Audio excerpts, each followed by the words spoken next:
వేటెన్ TV Telugu news కి స్వాగతం. బటన్లో headlines చూద్దాం. తాడేపల్లి నుంచి మీడియాతో మాట్లాడుతున్న వైఎస్ఆర్సీపీ ప్రధాన కార్యదర్శి సజ్జల రామకృష్ణారెడ్డి. అనంతపురంలో స్వర్ణాంధ్ర సాధికార యాత్రలో పాల్గొన్న నందమూరి బాలకృష్ణ. చిన్నప్పుడు శివశివాని స్కూల్లో పరీక్ష పేపర్లు కొట్టేసిన వ్యక్తి జగన్. పవన్ కళ్యాణ్.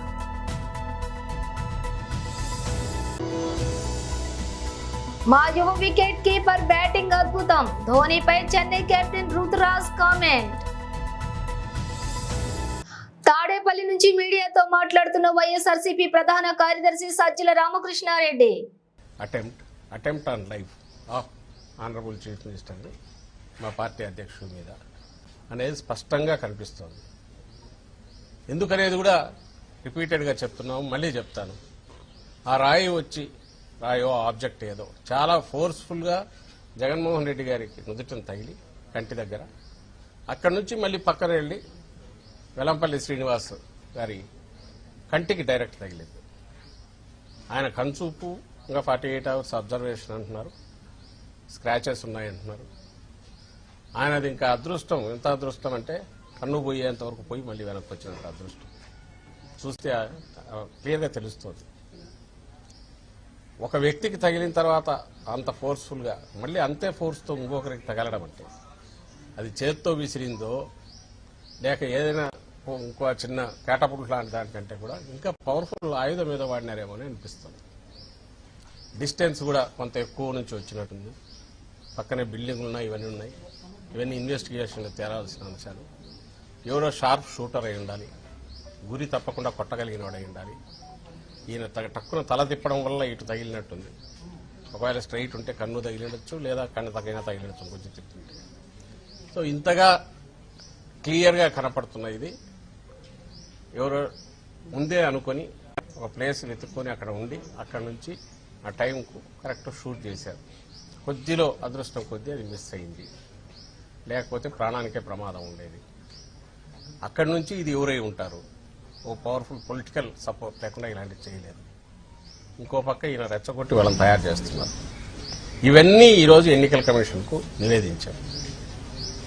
ఇవన్నీ నివేదించి ఈ నేపథ్యంలో తక్షణం ఇప్పటికే ఇచ్చాము, ఇంతకుముందు కూడా అయ్యా వీళ్ళు ఇట్లా మాట్లాడుతున్నారు, వీళ్ళు నోటీసులు ఇవ్వడం కాకుండా రిస్ట్రైన్ చేయండి, ఈ పరిధిలోకి వస్తుంది. అలాగే ఎన్నికల కమిషన్ వారికి కంటిన్యూస్ ఇస్తున్నాం. వీళ్ళు నోటీసులు ఇస్తున్నట్టున్నారు, అయినా ఫలితం లేదు. ఈరోజు జరగరాని ఇదే జరిగింది. ఈ నేపథ్యంలో ఇప్పటికైనా దీన్ని సీరియస్గా తీసుకుని చంద్రబాబు నాయుడు గారిని, ఆ పార్టీ నాయకులను మొత్తం ఇలాంటి హేట్ స్పీచెస్ కానీ, రెచ్చగొట్టే ఇన్స్టిగేట్ చేసే రెచ్చగొట్టే స్పీచెస్ కానీ కార్యకర్తలకు వాళ్ళకి ఇచ్చి ఇలాంటి దారుణాలకు కారణం కాకుండా తక్షణం నియంత్రించాల్సిందిగా కోరుతూ ఇప్పుడు రిప్రజెంటేషన్ ఇచ్చాం. తక్షణం స్పందిస్తామని అన్నారు. అనంతపురంలో స్వర్ణాంధ్ర సాధికార యాత్రలో పాల్గొన్న నందమూరి బాలకృష్ణ. ఇవ్వడమైతేనేమి, అలాగే మండలాలు అంటే ఒక సామాజిక విప్లవం దేశంలోనే మొట్టమొదటి తీసుకొచ్చిన అంటే మండలాల వ్యవస్థ స్థాపనతో 333 తాలూకాల్ని 1110 మండలాలుగా అధికారాన్ని మీ ముంగిటికి తీసుకొచ్చిన మండలాల స్థాపనతో మహానుభావుడు నందమూరి తారక రామారావు. చాలా మందిని మన మహానుభావులు అంటూ ఉంటాం. నే అవి గమనా శక్తి ప్రతి ఆయన విద్యస్తే అని, అంటే అందరూ మహానుభావులు కాలేరు. కొంతమంది అలా పుడతారు. ఎందుకంటే వారు నిన్నట్టు నా కారణ అంటే ముందుగా ఆయన్ని నాకు ఈ ధన్యమైన జన్మనిచ్చి నన్ను మీ అందరి గుండెల్లో ఆయన ప్రతిరూపంగా నిలిపినందుకు విశ్వవిఖ్యాత నట సార్వభౌముడు, అలాగే విశ్వానికే నట విశ్వరూపం ఎలాంటితో చూపిన కారణ జన్ముడు, ఆ మహానుభావులనే అంటాం కారణ జన్ముడని. మరి మా నాన్నగారు, నా దైవం, నా గురువు ఆయన అభినవ అంబేద్కర్, అభినవ మన భగీరథుడైతేనేమి, ఎన్ని పేర్లతో ఆయన కొలిచిన ఆయన రుణం మనం తీర్చుకోలేము. అటువంటి నందమూరి తారక రామారావు గారి బిడ్డగా పుట్టినందుకు అది నా పూర్వజన్మ సుకృతంగా భావిస్తూ అటు నటనలో ఇటు రాజకీయాల్లో కూడా, అటు హిందూపూర్ ఎమ్మెల్యేగా, అటు Basava Tarakam Indo American cancer hospital and research institute ఒక చైర్మన్గా, ఒక నటుడిగా పాత్రలు పోషిస్తూ మీ అభిమానాన్ని పొందినందుకు, ఆ పుణ్య దంపతులకు పుట్టినందుకు అది నా పూర్వజన్మ సుకృతంగా భావిస్తూ మీ అందరికీ మరొకసారి ఆ కళామ తల్లికి, ఆ భగవంతులకు నా కృతజ్ఞతలు తెలియజేసుకుంటూ, మరి ఎవరైతే సమాజం దేవాలయం ప్రజల దేవుళ్ళు, నేను అందులో ఒక అర్చకుణ్ణి అని కొలిచాడో, ఎవరైతే కొలవబడ్డాడో ప్రజల చేత, మరి వాళ్ళనే దేవుళ్ళుగా కొలిచిన ఆ మహానుభావుడు, మరి ఆ తర్వాత ఆయన మానసిక పుత్రికైన ఈ యొక్క తెలుగుదేశం పార్టీని అదే క్రమశిక్షణతో మన చంద్రబాబు నాయుడు గారు ఆ పార్టీని ముందుకు నడుపుతున్నారు. మన తెలుగు ప్రజల యొక్క తేజస్సు ప్రపంచానికి తెలిపిన మహానుభావుడు కూడా ఒక చంద్రబాబు నాయుడు గారు. సరే, ఇవాళ చూస్తున్న పరిస్థితులు, మళ్ళీ ఎన్నికలు వచ్చాయి. ఇప్పుడు ఈ ఎన్నికల, ఇది మామూలు సామాన్యమైన ఎన్నికల యుద్ధం కాదు. ఇది మన రాష్ట్ర భవిత, మన భవిత, మన ముందు తరాల భవిత అంతా కూడా ఈ ఎన్నికల మీద ఆధారపడింది. మరి అభివృద్ధి అంటే జగన్ పేరులో కరప్షన్, అంటే దోచుకుని దాచడమే జగన్కి తెలిసిన రాజకీయం. ఇంకోసారి గెలిపించారనుకోండి, మనల్ని కూడా అమ్మేసి డబ్బులు చేసుకునే. డీటెయిల్స్ చూస్తే తెనాలి అసెంబ్లీ అభ్యర్థి నాదెండ్ల మనోహర్, గుంటూరు ఎంపీ అభ్యర్థి పెమ్మసాని చంద్రశేఖర్లకు మద్దతుగా జనసేనాని పవన్ కళ్యాణ్ తెనాలిలో వారాహి విజయబేరి సభకు హాజరయ్యారు. ఈ సభలో ఆయన సీఎం జగన్ పై ధ్వజమెత్తారు. ప్రజల పాస్ పుస్తకాలపై, పొలాల్లోని హద్దురాళ్లపై కూడా చెదరని చిరునవ్వుతోటి జగన్ ఫోటోలు కనిపిస్తున్నాయని విమర్శించారు. రాష్ట్రం తన సొత్తు అనుకుంటున్నాడు జగన్, నువ్వు కింద పడే రోజు దగ్గరలోనే ఉంది అంటూ హెచ్చరించారు. జగన్ కు అహంకారం తలకెక్కిందని, అందరం ఆయనకు బానిసలం అనుకుంటున్నాడని మండిపడ్డారు. ఈజిప్ట్ లో హుస్ని ముబారక్ అనే నేత 30 ఏళ్లుగా నిరంకుశంగా వ్యవహరించాడని, ఓ టైలర్ తిరుగుబాటు మిగతా ప్రజలను చైతన్యవంతులను చేసి హుస్ని ముబారక్ అంతు చూసిందని వివరించారు. శ్రీలంకలో కూడా ప్రజాగ్రహం పెళ్లి వీకిందని, ప్రజలు దేశాధ్యక్షుడి భవనంలోకి వెళ్లి స్విమ్మింగ్ పూల్లోని ఈత కొట్టారని, రేపు తాడేపల్లి ప్యాలెస్ లో కూడా ఇలాగే ప్రజలు వచ్చి కూర్చుంటారని పవన్ కళ్యాణ్ హెచ్చరించారు. పవిత్రమైన ఉపాధ్యాయ వృత్తిలో ఉన్న వారిని మద్యం షాపుల వద్ద కాపలా పెట్టించాడని, సమస్యల పరిష్కారం గురించి అడిగిన అంగన్వాడీలను కొట్టించాడని ఆరోపించారు. చిన్నప్పుడు శివశివాని స్కూల్లో పరీక్ష పేపర్ కొట్టేసిన వ్యక్తి జగన్ అని ఎద్దేవా చేశారు. ఈ రోజున మనకి ఎన్నికలు కూడా అయిపోయి ఉంటాయి. వైసీపీ నాయకుడి ఓటమి కూడా బాక్సులో చేరిపోయి ఉంటుంది. ఈ సమయానికి 5 సంవత్సరాల దుష్ట పాలనకి చరమాంకం పలుకుతున్నాం. మనం ఏం చేస్తాం? కూటమి ప్రభుత్వం, తెలుగుదేశం, భారతీయ జనతా పార్టీ, జనసేన, ఈ 3 పార్టీల కలయికతోటి ఆంధ్రప్రదేశ్ అభివృద్ధి పదం వైపు వెళ్తుంది. దానికి మేము ఎలా సిద్ధం అనేది ఆఖరిలో చెప్తాను.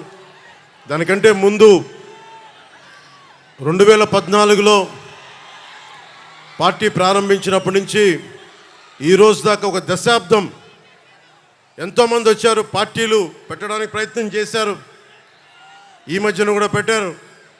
కానీ దశాబ్ద కాలంగా ఒక ఎమ్మెల్యే లేకుండా కేవలం మా ఆడపడుచులు ఇచ్చిన గుండెల్లో పెట్టుకున్న స్థానానికి మా జన సైనికులు అండగా ఉండి వారి స్ఫూర్తితోటే దశాబ్దం కాలం పార్టీని నడపగలిగే శక్తిని సంపాదించారు. ఇందాక దారిలో వస్తూ ఉంటే ఒక యువకుల సమూహం నాకు ప్లే కార్డు ఇచ్చారు. ఆ ప్లే కార్డు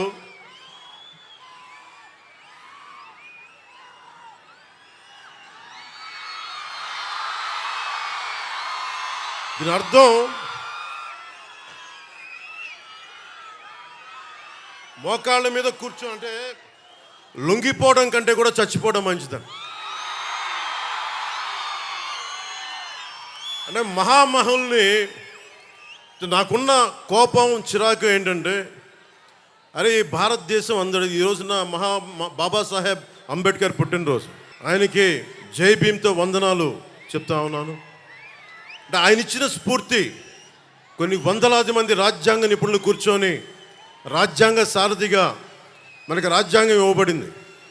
ఇక్కడ రాచరికం లేదు, ప్రజలే ప్రభువులు, మనకే హక్కు ఉంది, మనకే అధికారం ఉంది. తప్పు చేసేవాడు రాజ్యాలు వెళ్తుంటే కిందకి పడదోసే హక్కు మనకు ఉంది. మనం వదిలేసుకున్నాం ఆ శక్తిని. నాకు ఏ కోరిక లేదు. ఏ ప్రజాస్వామ్యాన్ని ప్రజల కోసం అయితే ఉద్దేశించి ఇవ్వబడిందో దాన్ని బలోపేతం చేయడం, అంతేగాని ఒకడికి మోచేతి కింద నీళ్లు తాగడానికి అయితే మన ప్రజాస్వామ్యం లేదు. అది జగన్ కావచ్చు, జగన్ తాలూకు వ్యక్తులు కావచ్చు. జగన్ మాట్లాడితే క్లాస్ వార్ అని మాట్లాడుతూ ఉంటాడు. క్లాస్ వార్ అంటే అర్థం మీ అందరికీ తెలిసిందే కదా. డబ్బున్నోళ్ళు, అధికారం ఉన్నవాళ్ళు పేదవాడిని దోచుకోవటం. మనందరం పేదవాళ్ళని దోచుకుంటున్న వాళ్ళం అంట. ఆయన ఒక్కతనే చాలా గొప్పగా పేదవాళ్ళకి అండగా ఉంటున్న వ్యక్తి. నిజంగా అతను పేదవాళ్ళకి అండగా ఉన్న వ్యక్తి అయితే జనసేన, తెలుగుదేశం, భారతీయ జనతా పార్టీ కూటమికి ఇంత జనసందోహం రాదు. ఆ విషయం జగన్ తెలుసుకోవాలి. జగన్ వచ్చి రాగానే చేసింది 450 కోట్ల రూపాయలు మనకి సెస్ ఉంది, భవన నిర్మాణ కార్మికుల సంక్షేమ నిధి. 40 లక్షల మంది భవన నిర్మాణ కార్మికులు వారికి ఉపాధి లేకుండా చేశాడు.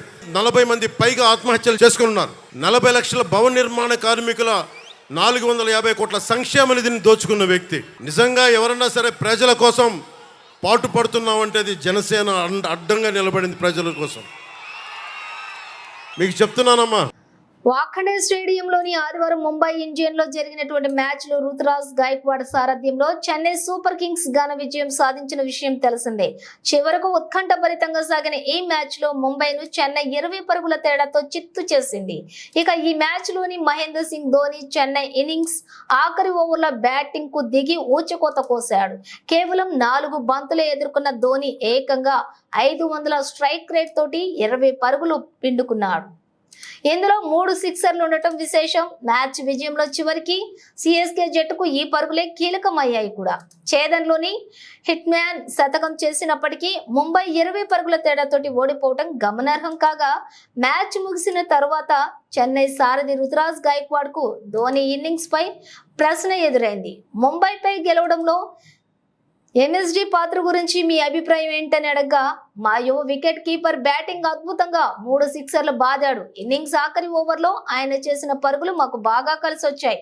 నిజం చెప్పాలంటే ఇరు జట్ల మధ్య ఆ పరుగులే కీలకం. దాంతో మేము విజయం సాధించామని రుతురాజ్ చెప్పుకొచ్చాడు. ధోనిపై చెన్నై కెప్టెన్ ప్రశంసలు కురిపించిన వీడియో ప్రస్తుతం నెట్టింట వైరల్ అవుతోంది. ఇజ్రాయిల్ ఇరాన్ మధ్య ఉద్రిక్తత పరిస్థితులు అంతకంతకు పెరుగుతున్న నేపథ్యంలో దేశీయ విమానయాన దిగ్గజం ఎయిర్ ఇండియాలో కీలక నిర్ణయం తీసుకుంది. ఇజ్రాయిల్లోని కీలక నగరమైన టెల్ అవీవ్ కు విమానాలను తాత్కాలికంగా రద్దు చేసింది.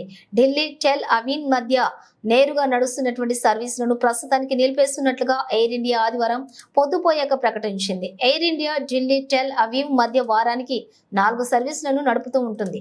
5 నెలల సుదీర్ఘ విరామం తర్వాత మార్చి 3లోనే ఈ సర్వీసులు పునః ప్రారంభమయ్యాయి.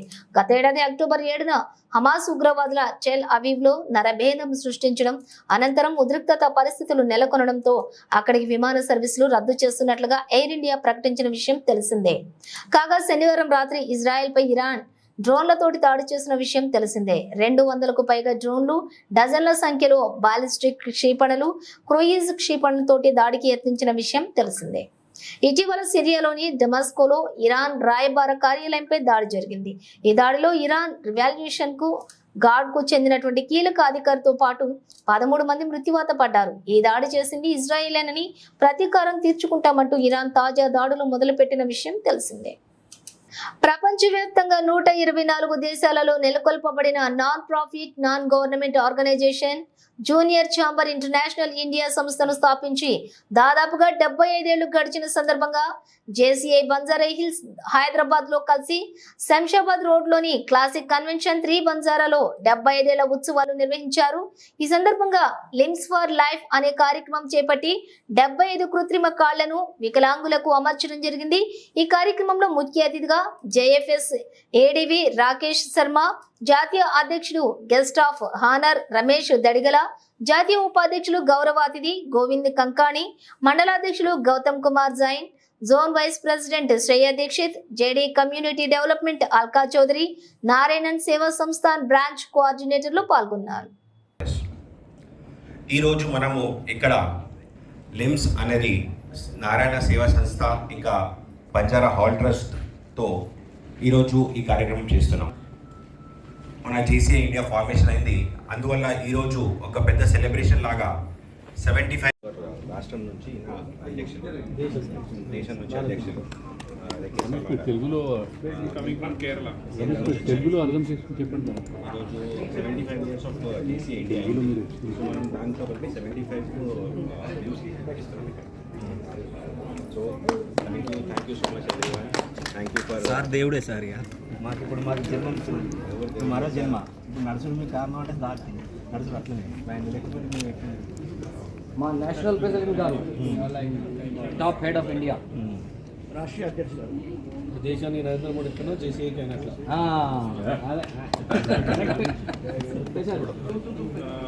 It's not that we are God. We are not God. You are the God. You have to give us blessing so that we will be able to support more people in the coming years. మీరే దేవుళ్ళు, మీరు మాకు ఆశీర్వాదం ఇచ్చి చాలా మందికి ఇలా help చేయాలని. అంటే మీరే మాకు ఆశీర్వదిస్తే ఇంకా సార్ మనసులో చాలా దేవుడు మంది ఉన్నాడు. చేస్తాం మేము. సార్ మనసులో దేవుడు ఉన్నాడు కాబట్టి మాకు హెల్ప్ చేస్తాడు.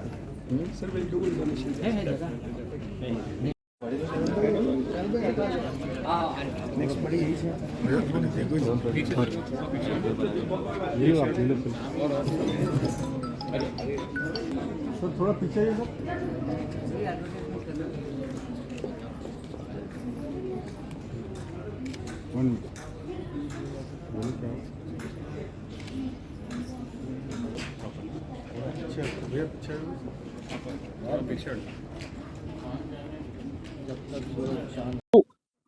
Thank you so much all the press people for joining here at Hyderabad and supporting this event and reporting this wonderful event of Limbs of Life. Junior Chamber International is a leadership organization that has impacted the lives of many for the last 108 years globally.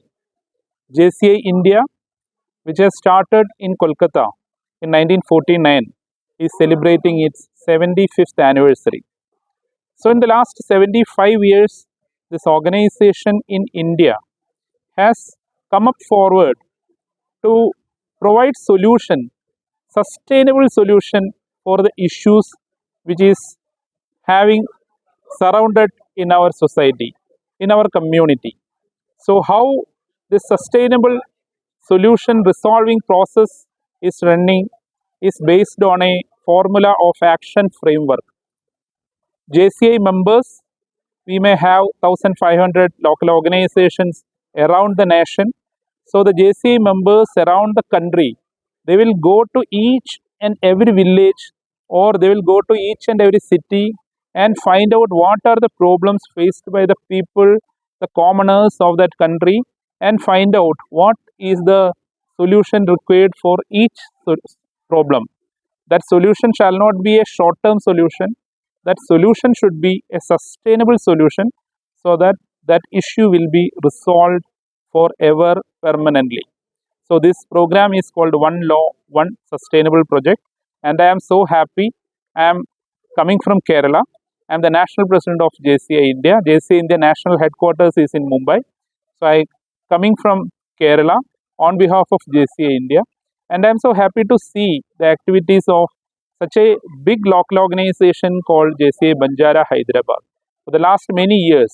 Nirmal జిల్లా parliament ఎన్నికల్లో భాగంగా నేడు Adilabad parliament పరిధిలోని నిర్మల్ నియోజకవర్గంలో ఇంటింటికి BJP కార్యక్రమంలో భాగంగా బంగల్పేట్ కాలనీలోని పర్యటించిన బీజేఎల్పీ నేత ఏలేటి మహేశ్వర్ రెడ్డి.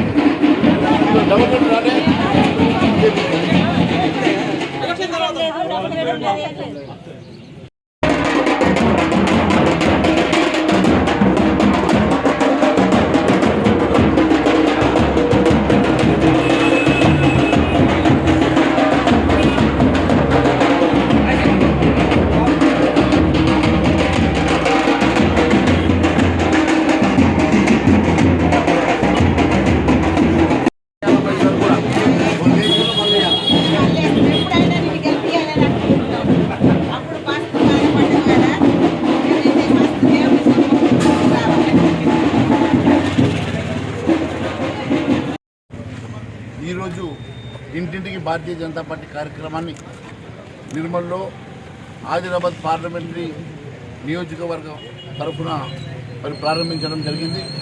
మరి ఇంటింటి కార్యక్రమంలో భారతీయ జనతా పార్టీ ముఖ్య నాయకులు, కార్యకర్తలు, కుటుంబ సభ్యులు కూడా పెద్ద ఎత్తున పాల్గొనడం జరిగింది.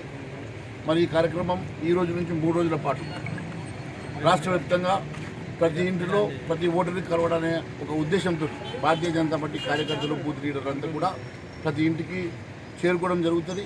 మరి ఈ కార్యక్రమానికి పెద్ద ఎత్తున స్పందన ఉన్నది. దాంతోపాటు పెద్ద ఎత్తున భారతీయ జనతా పార్టీ కుటుంబ సభ్యులందరూ కూడా పాల్గొనడం చాలా సంతోషంగా ఉన్నది. ఈ కార్యక్రమాన్ని మరి పెద్ద ఎత్తున విజయవంతం చేయాల్సిందిగా కోరుతూ మరి ప్రజల్లో కూడా ఎట్టి పరిస్థితుల్లో ఈసారి భారతీయ జనతా పార్టీ నరేంద్ర మోడీ గారిని 3వ ప్రధానమంత్రి చేయాలని, వారి వరనే ఈ దేశ పురోగతి, అభివృద్ధి చెందుతున్న పూర్తి విశ్వాసంతో ప్రజలు మాకు పెద్ద ఎత్తున స్వాగతం పలుకుతూ మరి మమ్మల్ని ఆశీర్వదిస్తున్నారు. దానికి మేము మరి ఈ ఆదిలాబాద్ పార్లమెంటుతో సహా కనీసం 10-12 సీట్లు మరి ఈ తెలంగాణ రాష్ట్రంలో గెలుస్తామన్న పూర్తి విశ్వాసంతో మరి మేము ముందుకెళ్తా ఉన్నాం. మరి ప్రజలు మమ్మల్ని పెద్ద ఎత్తున ఆశీర్వదించడం చాలా సంతోషంగా ఉంది. ఆత్మకూరు మున్సిపాలిటీ కేంద్రంలో అంబేద్కర్ జయంతి వేడుకల్లో ముఖ్య అతిథులుగా మక్తల్ శాసనసభ్యులు వాకిటి శ్రీహరి పాల్గొన్నారు. రాష్ట్ర గీత కార్మికుడు డిపార్ట్మెంట్ చైర్మన్ కేశం నాగరాజు గౌడ్ ఈ సందర్భంగా మాట్లాడుతూ డాక్టర్ బాబాసాహెబ్ అంబేద్కర్ మహనీయుడని, ఆయన భిక్ష వల్లే తాను ఎమ్మెల్యే అయ్యానని, ఆయన రాసిన రాజ్యాంగం ప్రపంచానికి ఆదర్శమని, బడుగు బలహీన వర్గాల జీవితాల్లో వెలుగులు నింపిన మహనీయుడని, బాబాసాహెబ్ అంబేద్కర్ రచించినటువంటి రాజ్యాంగాన్ని తూచా తప్పకుండా పాటించడంతో పాటు కాపాడుకుంటామని పునరుద్ఘాటించారు. కానీ కొందరు మూర్ఖులు రాజ్యాంగాన్ని మారుస్తామని చెప్పుకోవటం సిగ్గుచేటని ఆగ్రహం వ్యక్తం చేశారు. భారతదేశంలో 1000 ఏళ్లైనా బాబాసాహెబ్ అంబేద్కర్ రచించిన రాజ్యాంగమే నడుస్తుందని పునరుద్ఘాటించారు. ఈ కార్యక్రమంలో కుల మతాలకు అతీతంగా కాంగ్రెస్ నాయకులు, కార్యకర్తలు పాల్గొన్నారు. ఎమ్మెల్యేలు గాని వాళ్ళందరూ కూడా అనేక రాజకీయ పార్టీలు కూడా ఈ యొక్క వ్యక్తులు ఎక్కువ ఉన్నారు, ఖచ్చితంగా వాళ్ళకి టికెట్ ఇవ్వాలంటే ఆలోచన కూడా తీసుకొచ్చినటువంటి మహానుభావుడు, సాక్షాత్తు దేవుడు ఉండడం లేదు కానీ ఈయన దేవుని రూపంలో అంబేద్కర్ గారు కనుక వారందరూ కూడా వారికి మనం కృతజ్ఞత ఉండాలి. ఖచ్చితంగా వారి ఫలాన్ని మనం అందుతున్నాం. ఆయన రాసినటువంటి రాజ్యాంగాన్ని కొంతమంది మార్చాలని చూస్తారు, కొంతమంది దుష్ట శక్తులు మారుస్తామంటారు. భారత రాజ్యాంగాన్ని మార్చి ఈరోజు ప్రజల్ని మళ్ళీ నెట్టివేద్దామని చూస్తున్నారు. కనుక ఇది రాజకీయాలకు అతీతంగా నేను ఒక్క విషయం చెప్పదలుచుకున్నా. భారత రాజ్యాంగం ఇంకా 1000 సంవత్సరాలైనా కూడా వారు రాసిన ఫలాలు అదే విధంగా సుస్థిరంగా ఉంటాయి తప్ప భారత రాజ్యాంగాన్ని రాస్తాం మార్స్తాం అనేటువంటి మూర్ఖులకు హెచ్చరిక చేయాలి. భారత రాజ్యాంగాన్ని అనుభవిస్తున్న నిమ్మ జాతులని మళ్ళీ ఇబ్బంది పెడుతున్నటువంటి ఆలోచన చేస్తున్నారు. కనుక వారికి సూచిగా మన జాతులందరం కూడా ఐక్యతతో ముందుకు పోవాలి. వారి ఆలోచనని మొదటి పెట్టినటువంటి ఆలోచన తుంచివేయాలి. కనుక మనందరం కూడా ఏకీకృతమై వారి పండుగను ఖచ్చితంగా మనం అందరం కూడా పార్టీలకు అతీతంగా, కులాలకు అతీతంగా అందరం కూడా చేసుకునే ఆలోచన చేశాలి. ఈ కార్యక్రమంలో మమ్మల్ని ఆహ్వానించి మీరు యొక్క ప్రసంగాన్ని ఇచ్చినందుకు మీ అందరికీ కూడా ప్రత్యేక ధన్యవాదాలు. బులెటిన్ ముగించే ముందు హెడ్లైన్స్ మరోసారి. తాడేపల్లి నుంచి మీడియాతో మాట్లాడుతున్న వైఎస్ఆర్సీపీ ప్రధాన కార్యదర్శి సజ్జల రామకృష్ణారెడ్డి. అనంతపురంలో స్వర్ణాంధ్ర సాధికార యాత్రలో పాల్గొన్న నందమూరి బాలకృష్ణ. చిన్నప్పుడు శివశివాని స్కూల్లో పరీక్ష పేపర్లు కొట్టేసిన వ్యక్తి జగన్, పవన్ కళ్యాణ్.